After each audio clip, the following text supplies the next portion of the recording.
Fraternidade Sacerdotal São Pio X consagra 4 novos bispos sem mandato pontifício e recebe a pena máxima da excomunhão. Mas o que vem a ser excomunhão?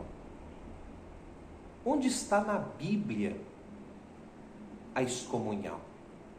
Veja, se este assunto te interessa, faz sentido para você, fique aqui conosco e vamos juntos, brevemente, refletir acerca desta temática. Sou André Quintino, teólogo, bacharel em teologia, formado pela Faculdade Católica Paulista, e você está no canal Crescendo na Fé. Se você ainda não é inscrito em nosso canal, se inscreva, venha fazer parte da nossa grande família, ative o sininho de notificações para estar sempre por dentro de todos os conteúdos. Registre abaixo aí as suas considerações, observações, interaja, compartilhe e vamos juntos crescer na fé, conhecer melhor as bases, as raízes da nossa fé. Conhecer para melhor compreender, compreender para amar e amar para, consequentemente, melhor servir. Servir a Deus, a igreja, a sociedade. Mas vamos lá.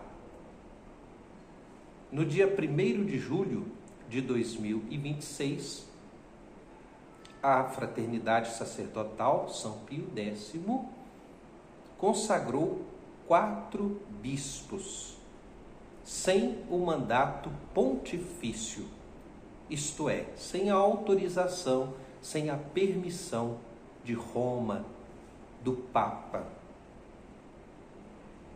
E, consequentemente, receberam a pena da excomunhão. Mas o que vem a ser excomunhão? A excomunhão é a pena espiritual mais grave aplicada pela Igreja Católica, cujo objetivo principal é medicinal. Não é um mero castigo, mas visa o arrependimento e a conversão do pecador. Tanto é que, se o indivíduo excomungado se arrepender, pedir perdão e reparar o seu erro, ele seguramente pode voltar à comunhão da igreja. Excomunhão, ou seja, fora da comunhão. Mas se houver arrependimento sincero, confissão das culpas, reparação do dano, aquele fiel excomungado, ele pode sim voltar à comunhão plena da igreja. Quais são as consequências práticas de uma excomunhão? A excomunhão consiste na exclusão da comunhão dos fiéis, impedindo o indivíduo de receber ou celebrar os sacramentos. Então, a pessoa que recebe a pena mais grave da igreja, que é a excomunhão, ela fica então proibida, impedida de receber qualquer sacramento da igreja. Então ela não pode, por exemplo, comungar, se aproximar da fila da comunhão e receber a Eucaristia. E mesmo após a morte, ela não pode receber a exéquias, ou seja, a encomendação, como o nosso povo costuma dizer, Então ela fica privada, assim, dos sacramentos, dos meios de salvação. Então é uma pena severa, a pena mais grave da igreja, mas ela tem este sentido medicinal de chamar o fiel à conversão, a pensar o seu erro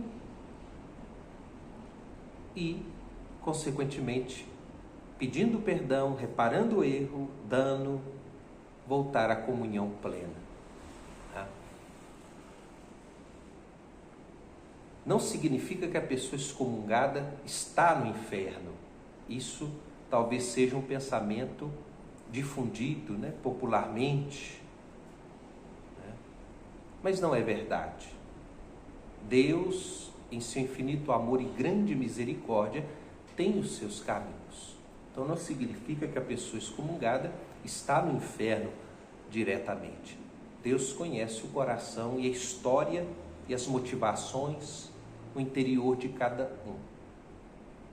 Agora, a pessoa, ela fica privada dos meios de salvação à luz da teologia católica,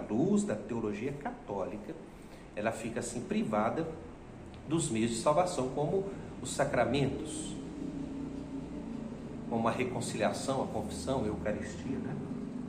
Porém, no caso excepcional, né, em perigo de morte, qualquer pessoa que pedir ali o perdão, qualquer sacerdote pode ali absolver, porque está em perigo de morte. A lei suprema da igreja é a salvação das almas, né? Sempre salvação das almas. Muito bem. Mas a excomunhão está na Bíblia? Existe esse conceito na Sagrada Escritura?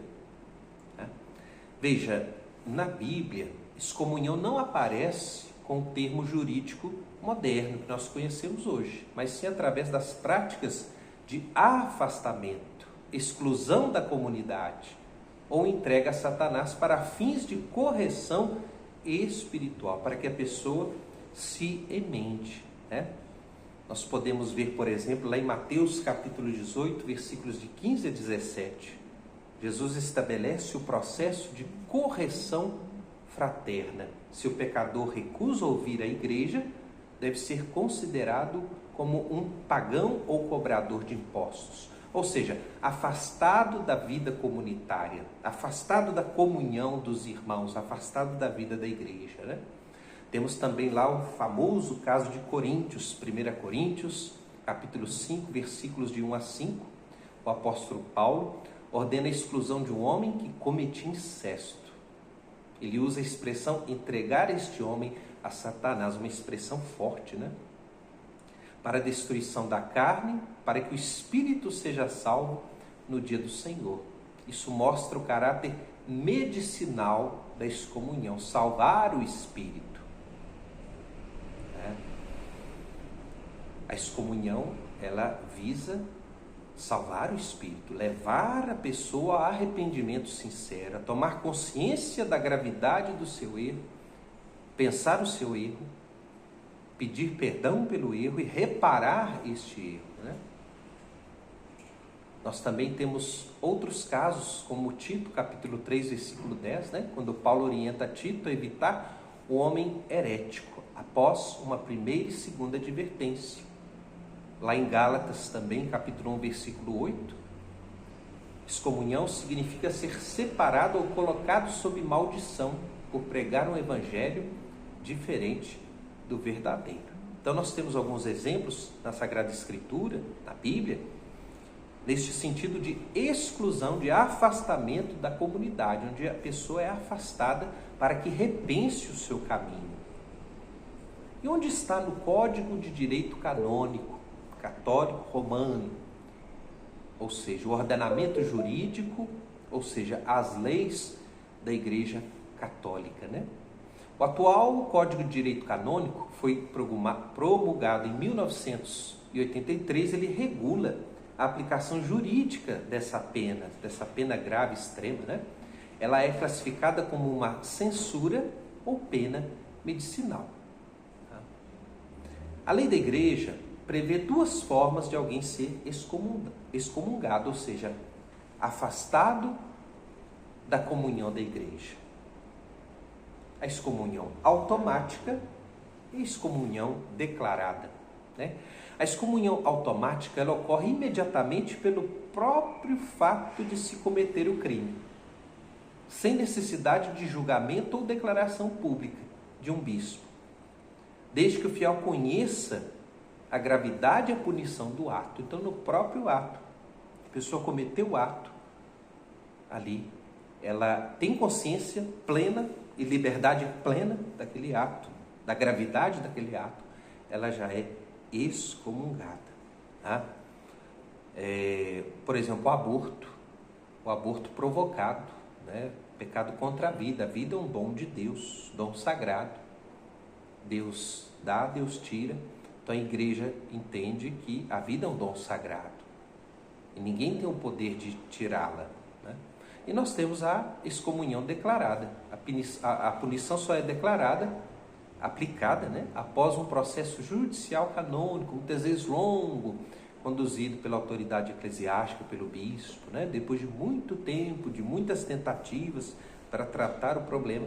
Então há ali uma declaração pública e formal, como também aconteceu aí em virtude dessas sagrações episcopais do dia 1º de julho de 2026. Mas quais são os delitos que geram, por exemplo, excomunhão automática, segundo o Código de Direito Canônico, né? Por exemplo, nós temos o cânon, né? Cânon 1364, apostasia, heresia e cisma. Cânon 1382, profanação das espécies eucarísticas. Violência física contra o Papa, cânon 1370. Absolvição de cúmplice, né? Quando um sacerdote peca contra a castidade e absolve o seu próprio cúmplice do seu pecado, né? Cânon 1378, né? Consagração episcopal, que é o caso da fraternidade São Pio X, né? Sem o mandato pontifício, sem a ordem do Papa, cânon 1387, a violação do segredo de confissão, cânon 1388, e como eu disse, o aborto provocado, cânon 1398, né? Então, como disse, estar excomungado não significa automaticamente que a pessoa foi expulsa permanentemente e condenada ao inferno. O vínculo espiritual do batismo é indelével, nada pode apagar. Uma vez batizado, para sempre batizado. Nada pode apagar. Porém, a pessoa recebe algumas restrições, como proibição de celebrar ou receber os sacramentos, né? Como a Eucaristia, né? Assumir funções na comunidade, né? E aqui é importante a gente dizer a licitude e a validade. Os sacramentos da fraternidade São Pio X são válidos, porque são ministrados por bispos legítimos. Uma vez padre, para sempre padre. Uma vez sacerdote, para sempre sacerdote. O sacramento da ordem imprime caráter, marca indelével na alma, para sempre. Tu és sacerdote eternamente, para sempre, segundo a ordem de Melquisedeque. Uma vez padre, para sempre padre. A pessoa pode deixar o exercício do ministério, mas na sua alma ela continua sacerdote. Uma vez batizado, para sempre batizado. A pessoa é batizada para sempre. Então, os sacramentos são válidos sim, por causa do sacramento da ordem. Uma vez sacerdote, para sempre sacerdote. Mas são ilícitos, isto é, não são reconhecidos ou não são permitidos, autorizados pela igreja. Então a gente tem que saber diferenciar bem esses conceitos. Mas como reverter uma excomunhão, né? A pena dura e grave da excomunhão, ela dura apenas enquanto durar a obstinação do pecador, enquanto ele persistir naquele pecado. Se houver arrependimento sincero, confissão e reparação do escândalo, a excomunhão pode ser levantada pela autoridade competente, geralmente pelo bispo, né? Casos mais graves pelo Papa, né?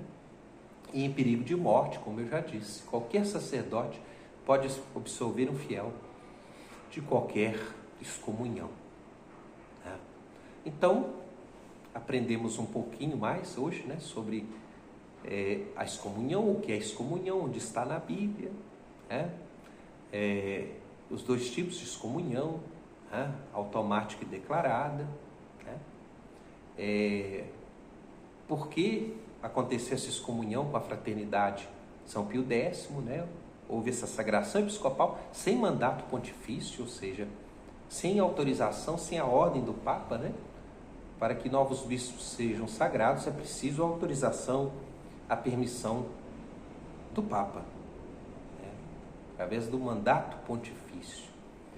Eles desafiaram a autoridade do Papa, né? E, portanto, cometeram o pecado de cisma, ou seja, de separação. Aí está a gravidade. Pecado de cisma, de separação. Né? Muito bem, meus queridos. Se você apreciou este conteúdo, deixe o seu joinha, comente, compartilhe e vamos juntos caminhar e crescer na fé. Muito obrigado. Que Deus te abençoe.